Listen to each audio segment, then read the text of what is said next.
How to build a content system that actually works. With how many subscriptions? Zero.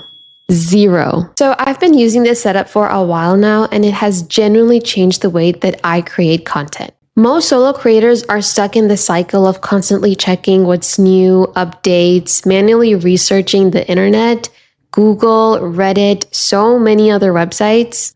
Countless websites, I must say. Just trying to keep up with the trends. And by the time they turn that into content, moments already passed. You learn how to build a system that does the research automatically and then helps you create content exactly how you want it to sound.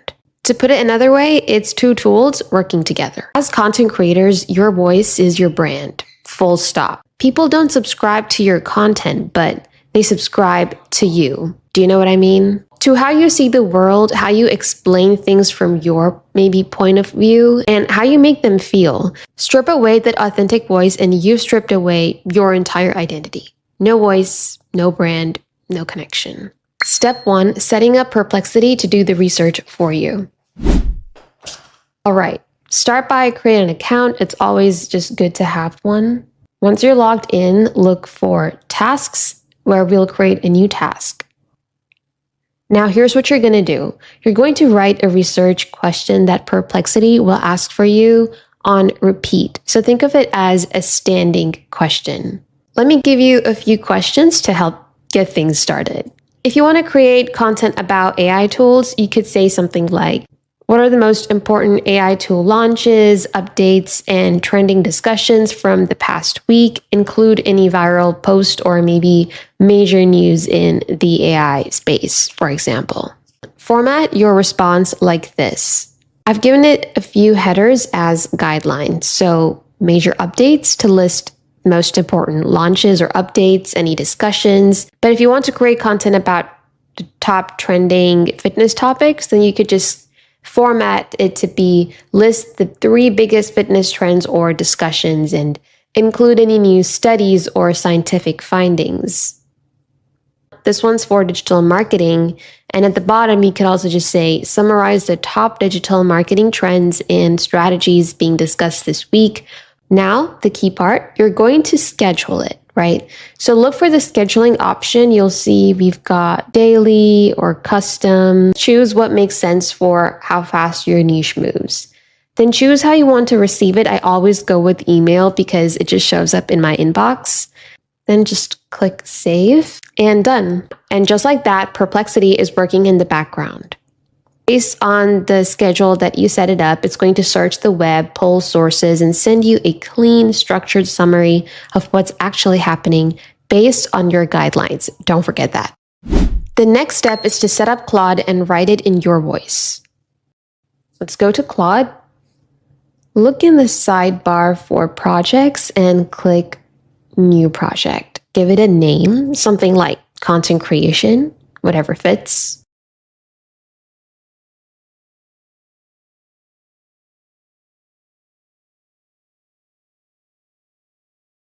This is where it gets good. You're going to add project knowledge, right? This is information that Claude will remember and reference every single time you chat in this project. Instructions is where you tell Claude how to behave in this project, your tone, your style, how you want it to respond. This applies to every conversation in this project. Project knowledge is where you upload files or documents that Claude can reference. Like maybe examples of your writing would be a good idea, or any other template that you use regularly so it has something to follow. I'll walk you through a simple example. For my voice and tone guidelines, I'm basically telling Claude that my writing style is more conversational and it's direct. I keep sentences short and punchy and use examples to help illustrate points. So you see, you can go as creative as you want with this because how you write your voice and tone guidelines will have a huge impact on, of course, the final piece. There's also something else that I like to add, which is things I never do and things I always do, which brings more clarity to Claude. Things I always do is get straight to the point, use real examples, right? Like I'm talking to a friend who's smart but busy. So I remove all unnecessary fluff, but still keep the value in my script.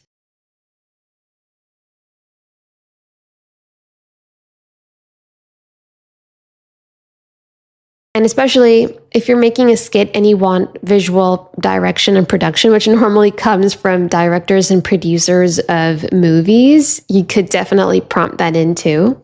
If you like timestamps, go ahead and keep it. But if you don't like to have them in your script, you can always write, please do not include the timestamp. It's as easy as that. Personally, to me, I think output format instructions are so underrated. So let's give this at least a minute.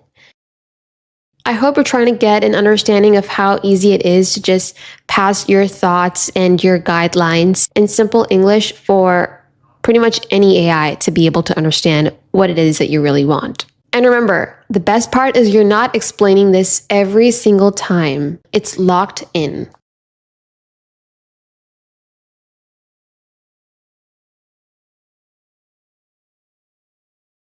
Another cool thing that you could do to make it more tailored to you is maybe if you are a YouTuber or a TikToker, you could take transcripts of your most highest performing videos and paste them and use them as reference for Claude.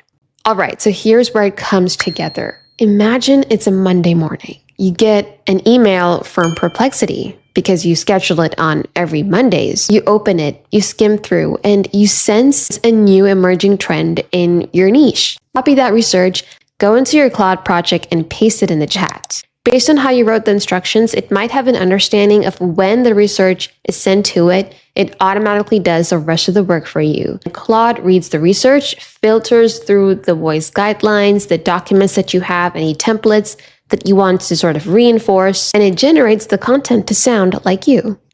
Okay, what's next? You read it through. You tweak maybe a section or two, adjust the hook maybe, and give it just 5 minutes of editing. Give your script your time, and you're pretty much done. So my takeaway for you would be you're not using one AI tool to do everything for you, but rather you're using AI tools for what they're really good at. Perplexity stands out for researching and pulling data from the internet. Claude thinks deeply and structures the content in your voice because you've trained it to. So try this two-tool system out. Let me know down in the comments how it's working out for you, and I'll see you in the next one.